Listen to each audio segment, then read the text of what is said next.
Hello guys, we are going to talk about set 7 today. So the only set which is left in permutation combination. Right, हमने बाकी सारे topics कर लिए, set 7 रह गया था हमारा, हम वो पूरा करते हैं। अब सेट 7 का जो नाम आपको दिया था मैंने वो था एस डी। इसको नाम पुकारता हूं मैं एस डी के नाम से। एस डी का नाम है similar different. Okay, so let's start. There are three types of question that we would see today. One is SS, SD, and DD. Okay. The first question that you can see over here is of the format SS. Let's read the question together and try to understand. In how many ways 5 identical balls can be placed in 3 identical boxes? ठीक, इन तीनों ही तरीके के सवालों में अभी तक हमको पता था कि हमें सिलेक्शन कर आना चाहिए और हमें अरेंजमेंट आना चाहिए। अब हमको एक चीज और आनी चाहिए है जो सिलेक्शन और अरेंजमेंट से पहले आएगी, वो है डिस्ट्रीब्यूशन। तो हमको डिस्ट्रीब्यूशन आना चाहिए। अब जब उसने पूछा in how many ways 5 identical balls can be placed in 3 identical boxes. अब 5 आइडेंटिकल बॉल्स हैं, 3 आइडेंटिकल बॉक्सेस हैं। हमको जो नहीं पता है वो ये कि एक बॉक्स में कितने बॉल जाएंगे। उसके कई सारे तरीके हो सकते हैं। वो कई सारे तरीकों में से एक तरीका ये लिखा हुआ है आपके सामने, करेक्ट।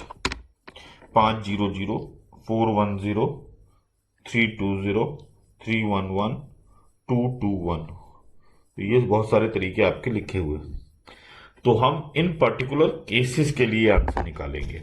जैसे 500 के लिए तो हम मान रहे हैं कि एक बॉक्स में 5 बॉल जाएंगी और बाकी दोनों बॉक्स खाली रहेंगे। तब कितने केस बनते हैं, और हम क्वेश्चन सॉल्व कर रहे हैं एसएस कैटेगरी का इस समय। तो 5 बॉल एक बॉक्स में जाएंगी, तो 5 में से मैंने 5 बॉल का चुनाव किया।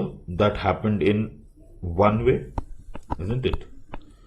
क्योंकि 5 बॉल एक जैसी हैं, हम लोग बात कर चुके हैं ये बात। 5 ए के कार्ड्स हैं और 5 ए के कार्ड्स में 3 ए के कार्ड चुनने हैं, तो कितने तरीके होंगे? 5C3 नहीं होगा, एक होगा।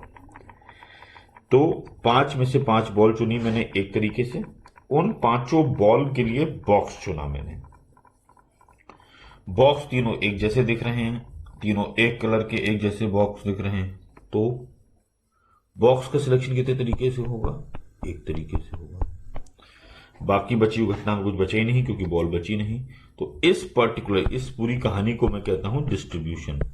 जब हम पहले तय कर लेंगे कि हमें डिस्ट्रीब्यूट कैसे करना है, तब हम बात करेंगे कि उस पर्टिकुलर केस के अंदर सिलेक्शन और अरेंजमेंट कितने तरीके से हो रहा है। तो ये आंसर आया आपका एक। मैं थ्योरेटिकली इसे मैं बिल्कुल करेक्ट फॉर्मेट में चलने की कोशिश कर रहा हूं, आंसर पे पहुंचने की जल्दबाजी नहीं कर रहा हूं, थोड़ा ध्यान रखिएगा। 410, 410। तो अब एक डब्बे में 4 बॉल्स आनी चाहिए, दूसरे में 1 और तीसरे में 0। 5 में से 4 बॉल्स का सिलेक्शन होगा, लेकिन सारी की सारी बॉल एक जैसी हैं। तो 5 में से 4 आइडेंटिकल बॉल्स का सिलेक्शन कितने तरीके से होगा? एक तरीके से। उन सारी 4 बॉल्स के लिए 3 डब्बे ढूंढने, 3 डब्बों में कोई अंतर ही नहीं है। तो the selection of boxes will happen in also in one way. Once done, next is what?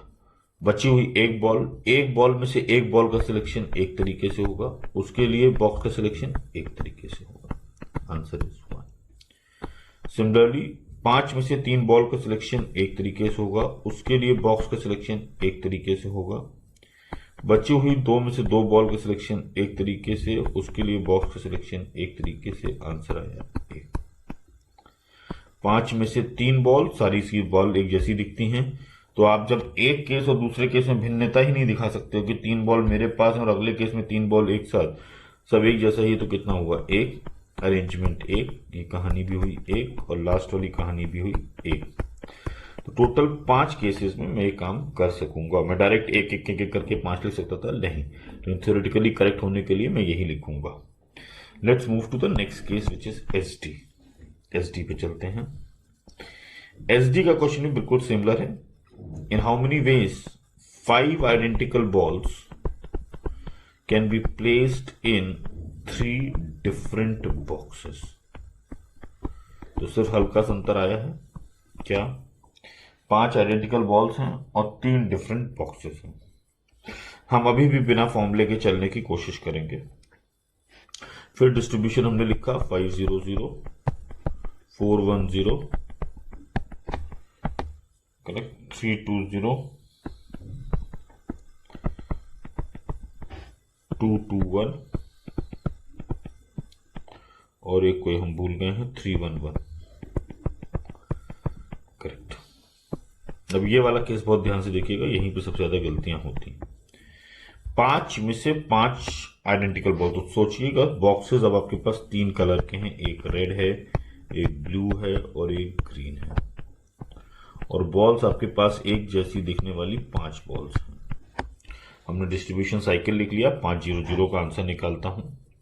5 में से 5 बॉल का सिलेक्शन, पांचों बॉल फिर एक जैसी हैं, लेकिन अब की बार तीनों डब्बे अलग अलग हैं। हेंस आई कैन से, मैं दूसरे को बता सकता हूं, देखो मेरी पांचों बॉल, ये जो बॉल्स हैं ये रेड बॉक्स में हैं, ब्लू बॉक्स में है, ग्रीन बॉक्स में है, हेंस 1 into 3C1। ठीक, 4 1 0, 5 में से 4 बॉल्स का सिलेक्शन एक तरीके से।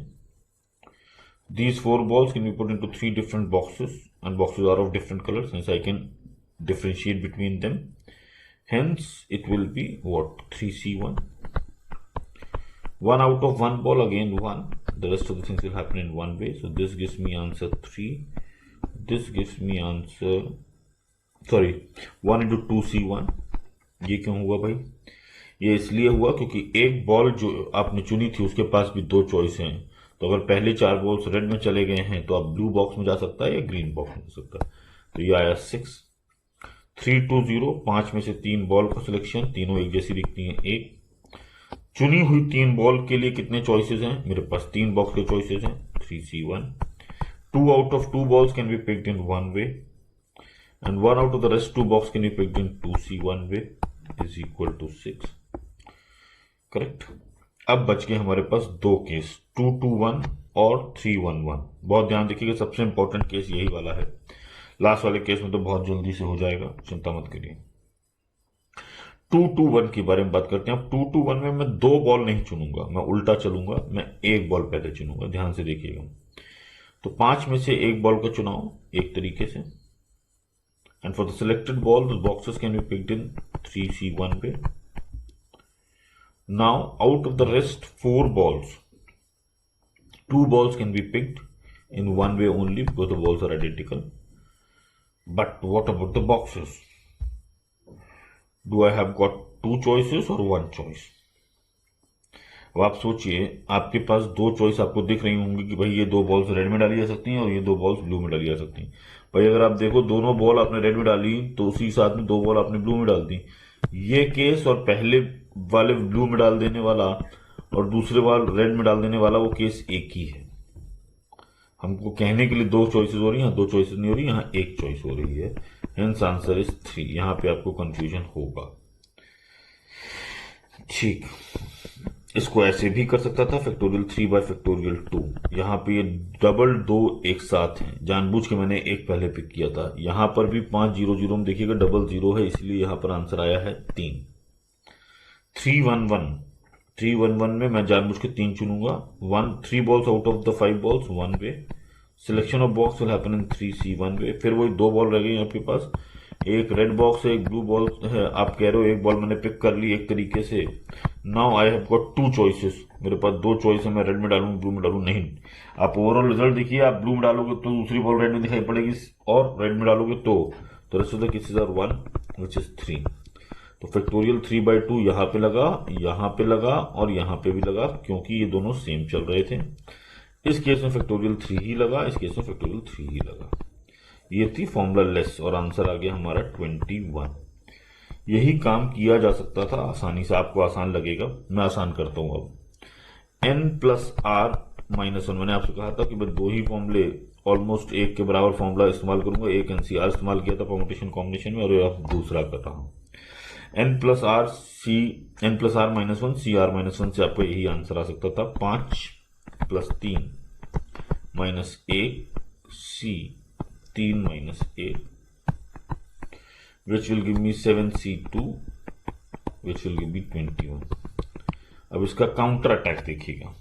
काउंटर अटैक इस सवाल का क्या होगा भाई, अब मैं कह दूं in how many ways 5 identical balls can be placed into 3 identical boxes such that no box is empty। ध्यान से सुनिएगा, अब आपका ये फॉर्मूला फिर बेकार हो गया। ठीक, आपको ये दोनों केस मैनुअली करने पड़ेंगे और आपका आंसर आ जाएगा 3 और 3 6। इसका भी जवाब ध्यान से सुनिएगा, फिर से सुनिए सवाल क्या था। In how many ways 5 identical balls can be placed into 3 different boxes such that no box is empty। तो आपको लग रहा है 2 to 1 so that no box is empty, तो 3 बॉक्स थे मेरे पास, रेड ब्लू ग्रीन मान लेते हैं। ठीक, मैंने क्या काम किया, मैंने एक बॉल इसमें, एक बॉल इसमें और एक बॉल इसमें डाल दिया। अब मैंने सवाल शुरू किया। बेटा ये तो काउंटर अटैक था, काउंटर अटैक के बाद आप उस काउंटर अटैक को कैसे झेलोगे। 5 में से एक बॉल आपने डाल दी, अब नॉन एम्प्टी वाला कहानी हो गई। अब मेरे पास सवाल बच गया, एक्चुअली जो सवाल मैं रीड करके आ रहा हूं वो ये है, in how many ways 2 identical balls can be placed into 3 different boxes. और मैंने उठा के फिर से फॉर्मूला लगा दिया, 2 + 3 - 1 C3 - 1। तो ये कितना हो गया, 2 + 3 5, 5 - 1 कितना हो गया भाई, 4 C2 which is factorial 4 factorial 2 factorial 2। ठीक, ये देखिए 2 घुमाव हैं इसमें, 2 ट्विस्ट हैं, बिल्कुल प्रेडिक्टेड ट्विस्ट हैं। फिर सोचिए ऐसे ही कुछ बोलता, there are 10 identical balls which need, ये तो छोटा सवाल था, अभी सवाल को अगर बड़ा कर दूं, there are 10 identical balls which need to be placed in 3